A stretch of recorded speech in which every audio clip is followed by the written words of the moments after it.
It's International Pageant Season once again, and welcome back to my channel. This is Jason Cappuccino of Sashes&Scripts. Before we begin, please subscribe to my channel if you haven't subscribed yet, and click the notifications bell for more pageant news and updates.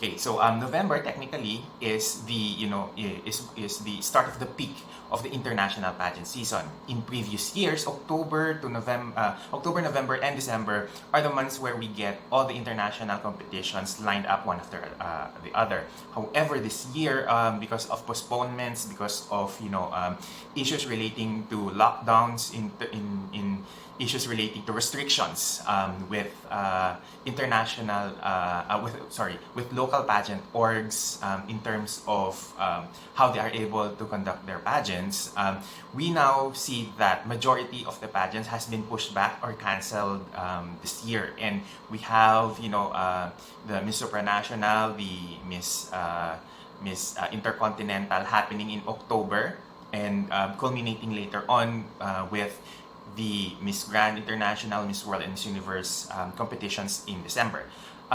Visibly missing for this season, for this international pageant season, is the Miss International organization, who, due to restrictions, due to the COVID pandemic, they made, the decision of not having the pageant again this year. This would be the second consecutive year that the Miss International will be postponing their pageant, and it's extended the reign of Binsi Rithorn for another year. So we have officially started the international pageant season, and we started off with a bang with Cinderella Faye of Benita winning Miss Intercontinental 2021, and it was such a great start to the international pageant season for the Philippines, because right now we have Maureen Montagne competing at Miss Globe in Tirana, Albania, and we are hoping that with her experience, with her meaty pageant resume, with her pageant background in Mutya ng Filipinas, Miss USA, Miss World America,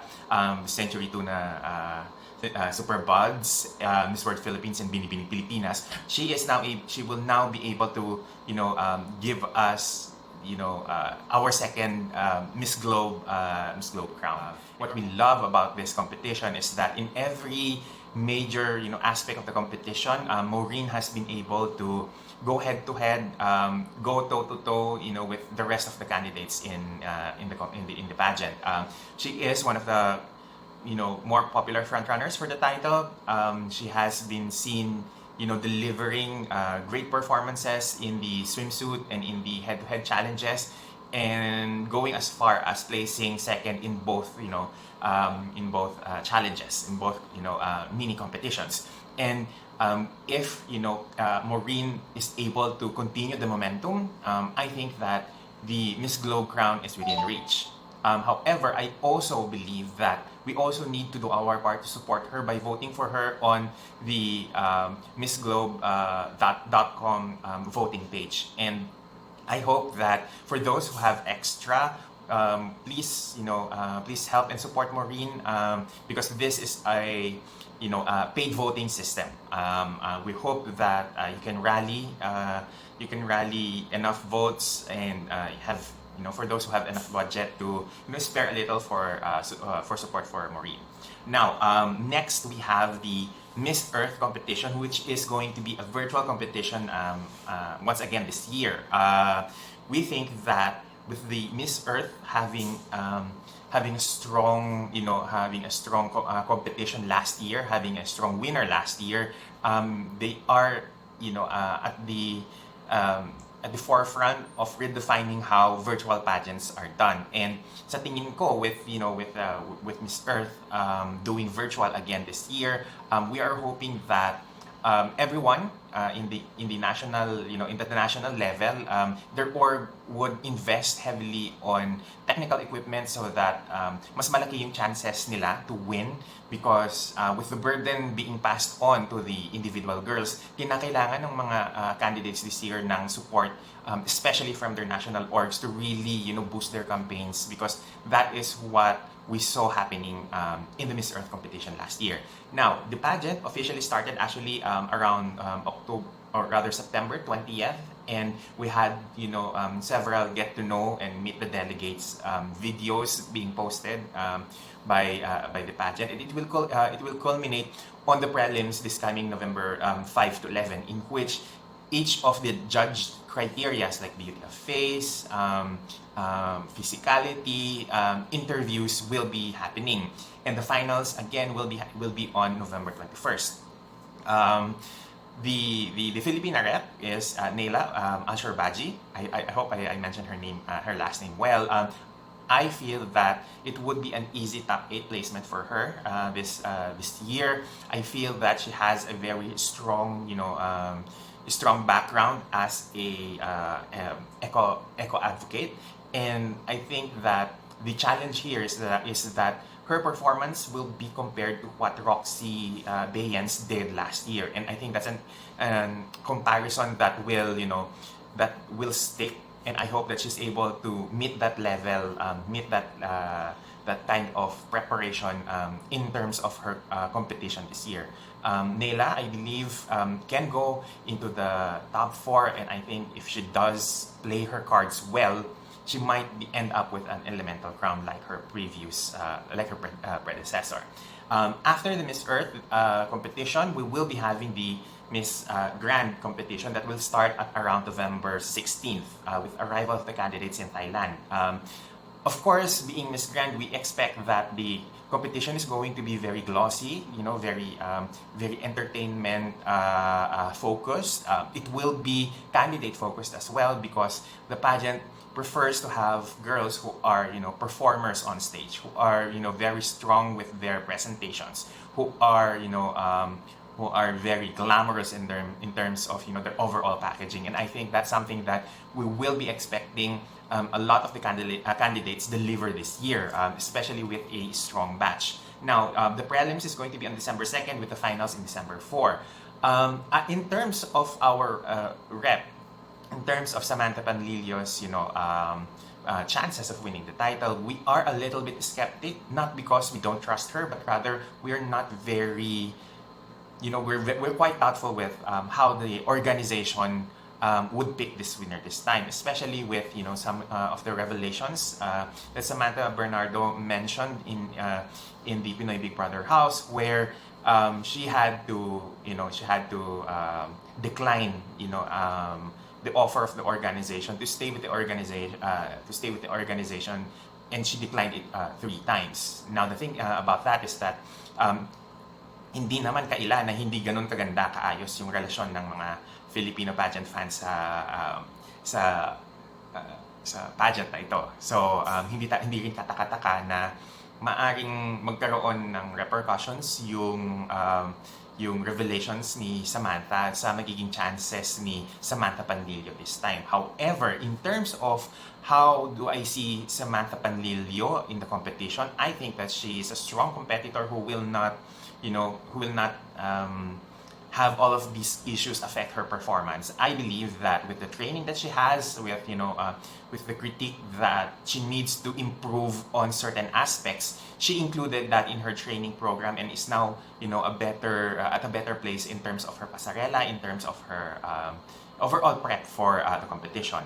I think that Samantha Panlilio will deliver a great performance in Miss Grand. Now, how she is judged by the organization, that's a different question altogether. However, I am hoping that with Samantha's strong communication skills, with her improved pasarela performances, she would at least make top 10 or top 5 again this year. And we're hoping that if politics would not come into play, she might end up with the title, with the first Miss Grand International title for the Philippines. But that is a hopeful wish that we're having right now.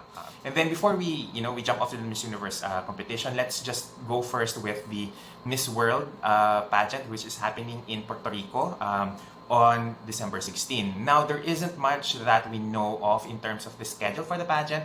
However, we have noted here that the tentative arrivals of the candidates would start around November 19th and, until the 22nd. So which means that candidates should be able to arrive in Puerto Rico within those dates. Now the thing about the arrival is that because Puerto Rico is an American territory, or protectorate, I'm not sure which is the right term for that.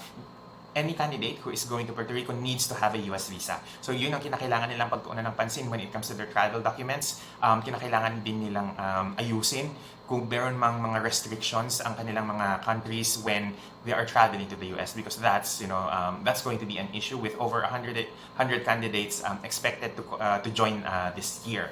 As for Tracy, Maureen Perez, our candidate for Miss World, we don't particularly feel confident with her with her competition because napakaliit nung preparation time niya for the pageant. And sa dinami-dami ng challenges na kinakailangan niyang pagtuunan ng pansin, whether it's the multimedia challenge, the head-to-head challenge, the sports and the top model na competition, parang maliit yung chance natin na makapwesto ng mataas this year. However, I am hoping that since nanalo siya, since the time na nanalo siya, she's able to gather her team around to rally behind her and prepare for her competition, dahil the Miss World competition is a very long competition with over 100 candidates, and the fact na kailangan niyang mapansin among those 100 candidates, kinakailangan she needs to bring her A game all the time. And with a lot of the challenges factoring in how she is able to make it into the top 20 or the top 15 or the top 10 or top 5, she really needs to have a strong representation this year, especially that bihira yung mga Miss World winners who are on the 25 and above, 26 and above range. As far as I can remember, the oldest Miss World winners were around 24 and 26 in age. So medyo alanganin in terms of yung template and yung molde na hinahanap ng Miss World. So we really need to be very careful in that aspect. Now, let's go now to the biggest international pageant there is, the Miss Universe pageant, which is going to happen in Eilat, Israel on December 12th here in the Philippines. Is going to be on the 13th, early in the morning, and the arrivals are expected to be around November 28 to 29th, with the preliminary interviews tentatively going to happen at around December 6 and 7. Yung preliminary na competition with the swimsuit and the evening gowns is expected to be around December 8, more or less on that date. Kasi it is usually that the preliminary show and the national costume show, pag pinagsama sila in one event, happens around approximately around 4 days before the finals.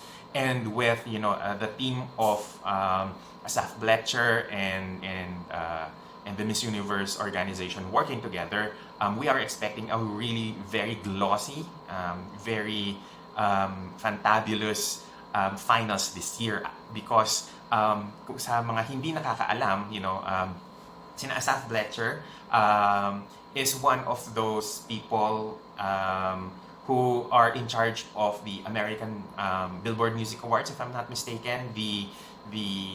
And yung mga partners niya in Israel, sila yung mga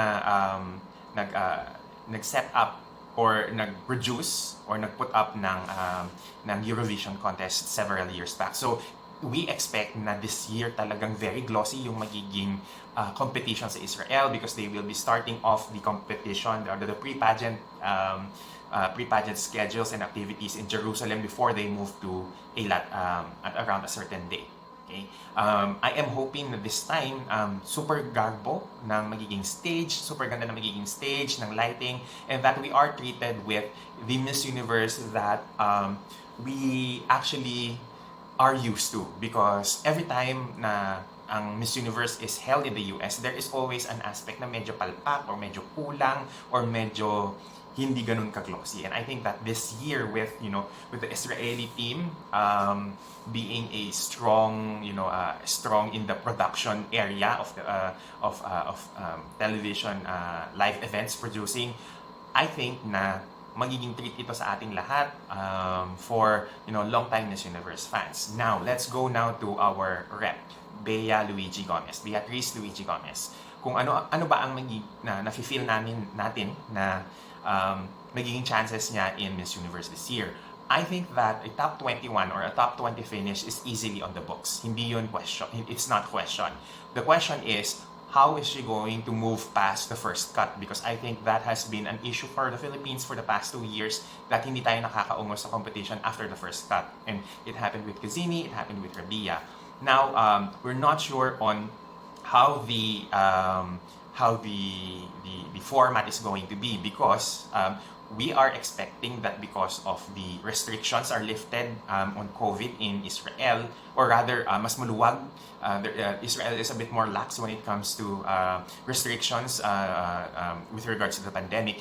The Miss Universe organization might bring back the opening statement, and I think that is something that Bea needs to work on because as compared to the rest of the recently crowned the mga national winners, very strong ang magiging competition niya in terms of delivery of speech, in terms of conviction, in terms of speaking ability. And I think that's something that she needs to prepare on.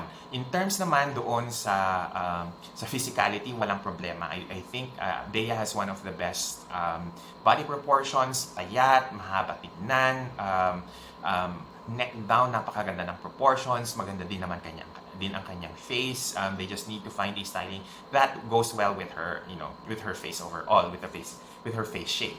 Now, in terms of gaano ba siya kalakas in the competitions, admittedly, she's not one of the front runners right now because sa nakikita ko, the front runners are India, South Africa, Thailand, Venezuela, and Colombia. And I think those 5 countries have, really selected strong girls who are not only physically gorgeous, facially beautiful, but also strong communicators. And I think that's an area that overall, sila yung pinakamalalakas. I'm not saying that Bea, is not as strong as these girls, but rather I think Bea needs to work on several more, areas in terms of her preparation. Dahil currently with what I'm seeing, she's not as strong in terms of personality. Hindi lumalabas yung kanyang personality. There's a need to work on that aspect, and she needs to find ways to be able to bring more into the table in terms of competition wise, because everyone in the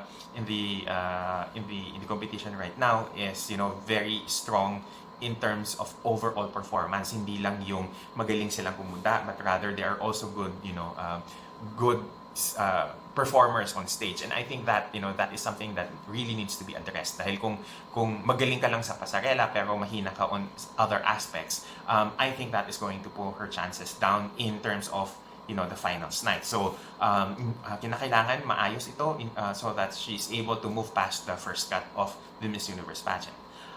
I think that this year unti-unti na tayong mababalik doon sa nakagisnan nating entertainment level, sa nakagisnan nating gloss ng pageants. However, I think that yung talagang full blast ng normalcy in terms of the pageant finals, it's going to happen siguro maybe around 2022 or 2023 pa. So may mga adjustments pang kinakailangan gawin ng mga national orgs to make that that happen. So I hope that you love this video. I hope that naliwanagan tayong lahat sa schedules ng mga pageants na magaganap this year, and I hope to see you soon in my next video. That's it, everyone, and bye. Take care.